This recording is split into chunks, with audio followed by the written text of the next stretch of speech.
Mesdames, Messieurs, bonjour. La bataille pour la succession de Henri Konan Bédié au Parti démocratique de Côte d'Ivoire, PDCI, fait rage.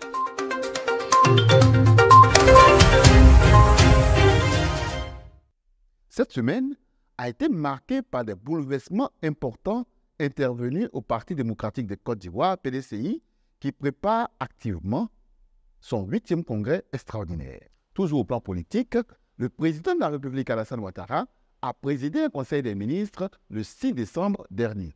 Le conseil a adopté 2 projets de loi portant sur le code de déontologie et d'exercice de la fonction d'infirmière et celle de sage-femme et de maïeuticien.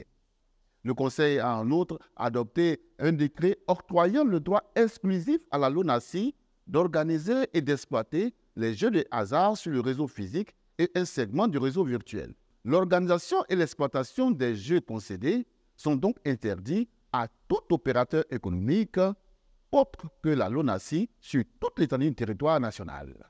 En sport, la toiture du stade olympique Alassane Ouattara de Bimpe fait honneur. Cette rénovation vient ajouter une touche particulière au plus grand stade de Côte d'Ivoire qui compte 60 000 places. Ce stade, soulignons-le, fait l'objet de beaucoup d'attention. Après les travaux de remise en œuvre de la pelouse et d'autres infrastructures à l'intérieur de l'édifice, c'est sa coupole qui subit des travaux d'entretien jusqu'au 15 décembre 2023. Parlons de la 34e édition, la Coupe d'Afrique des Nations du football, une mauvaise nouvelle pour les éléphants de Côte d'Ivoire. Ceux-ci pourraient être privés de la participation de Nicolas Pepe. L'international ivoirien est de nouveau confronté à une indisponibilité suite à une blessure survenue dimanche dernier. Une blessure musculaire a été détectée dans la partie supérieure droite du dos.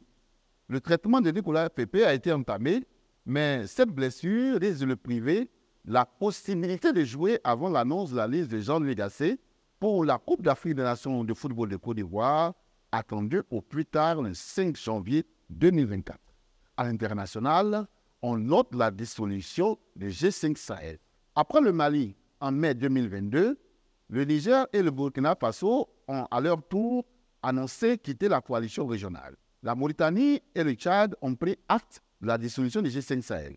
Rappelons que l'article 20 de la Convention portant création du G5 Sahel prévoit que ce dernier peut être dissous à la demande d'au moins 3 États membres. Voici pour l'essentiel d'actualité cette semaine.